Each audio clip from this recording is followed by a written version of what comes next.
He wasn't a general. He wasn't a soldier. He never ordered anyone into a gas chamber, and yet, he helped kill millions. Julius Streicher was one of the most twisted figures of the Third Reich, not because of the weapons he wielded, but because of the hatred he printed. His newspaper, Der Stürmer, didn't report news. It produced poison, word by word, image by image, headline by headline. At the Nuremberg Trials, Streicher was the only man sentenced to death not for military orders, not for concentration camps, but for inciting genocide through propaganda. This is not the story of a soldier.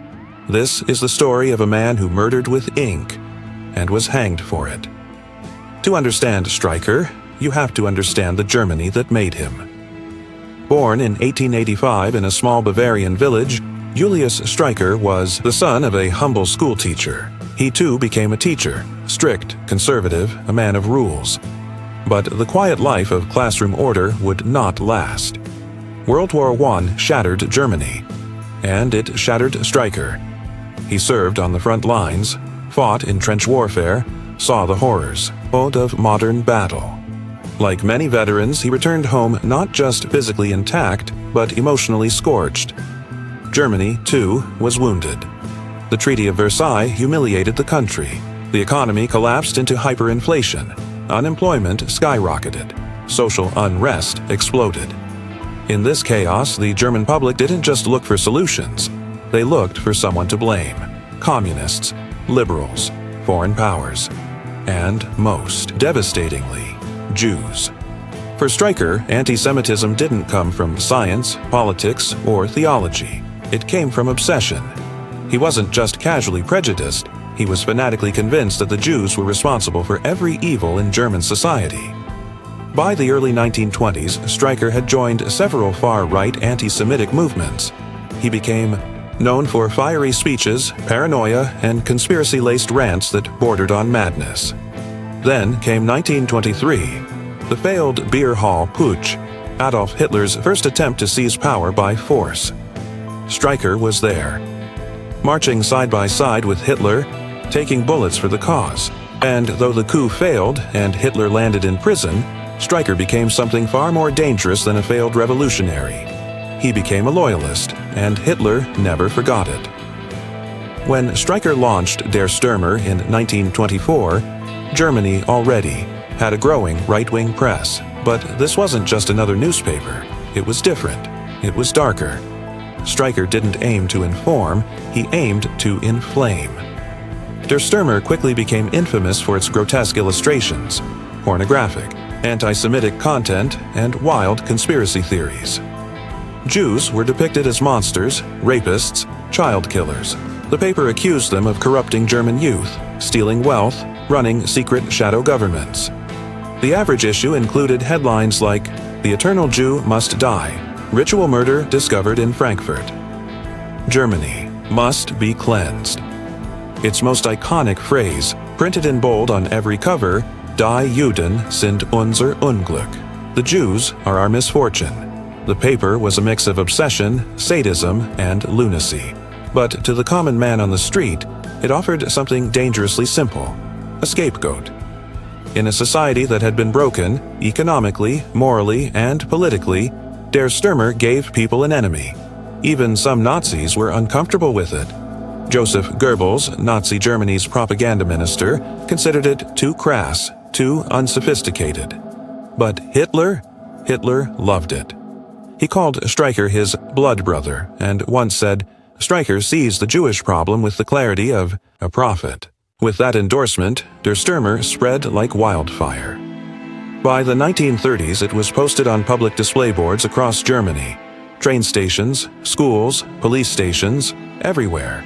Even if you didn't buy it, you saw it. It became part of daily life, part of the culture, part of the national mindset. Through repetition, propaganda doesn't just convince, it conditions. And by the time Hitler came to power in 1933, a generation had already grown up seeing Jews not as humans, but as parasites.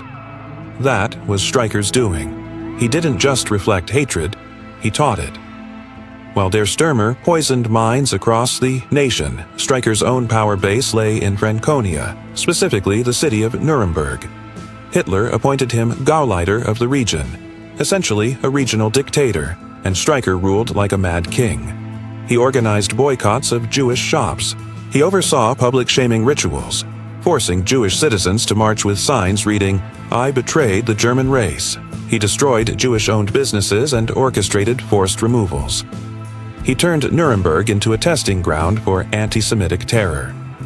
The infamous Nuremberg laws, which stripped Jews of citizenship and outlawed intermarriage, were first celebrated. There, under banners, rallies, and Der Stürmer headlines. But even within the Nazi Party, Streicher was unstable. He was obsessed with sexual perversion.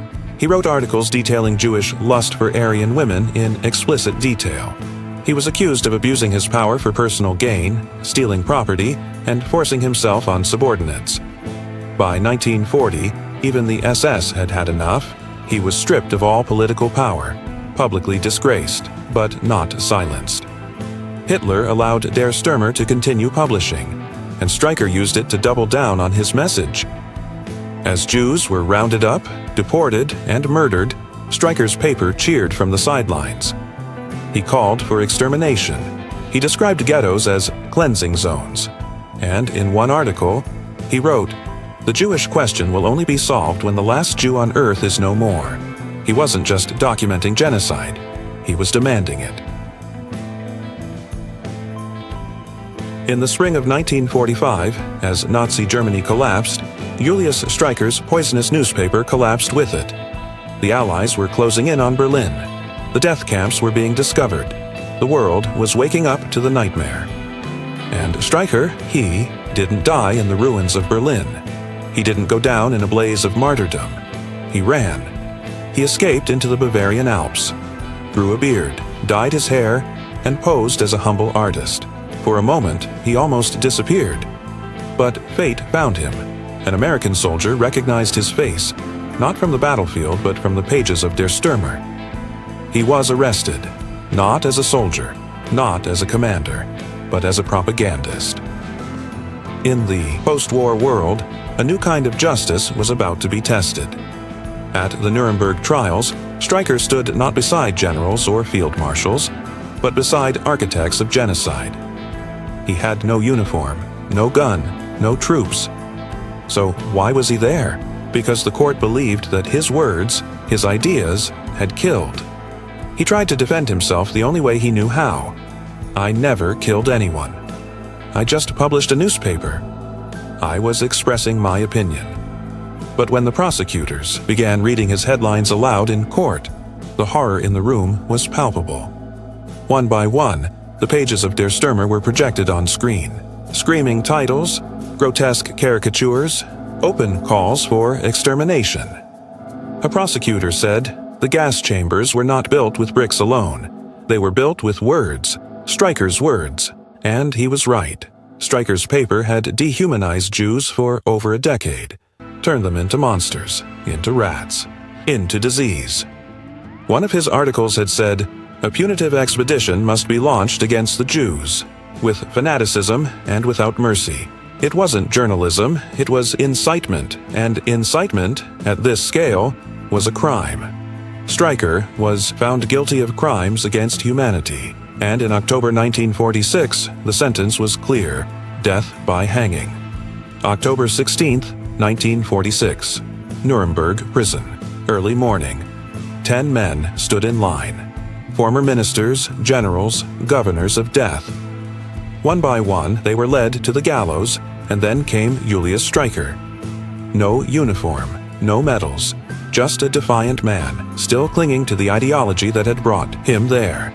As he climbed the steps to the platform, he looked straight at the witnesses and shouted, "Heil Hitler!" His voice echoed in the chamber. The hood was offered. He refused. The noose was tightened. And then, just before the trapdoor opened, he screamed, "Purimfest 1946!" A twisted reference to the Jewish holiday of Purim, when Jews celebrate their survival over an ancient genocidal enemy. It was his final insult. Even in death, he couldn't let go of hate, but Streicher's death was not clean. Witnesses say he struggled. He didn't die instantly. He kicked. He gasped. He turned purple. It took several long, agonizing minutes. Some said justice had been poetic. Others said it was barbaric. But one thing was certain. The world had watched. A man die. Not for what he did, but for what he said. For the words he printed. For the venom he spread. For turning paper into poison.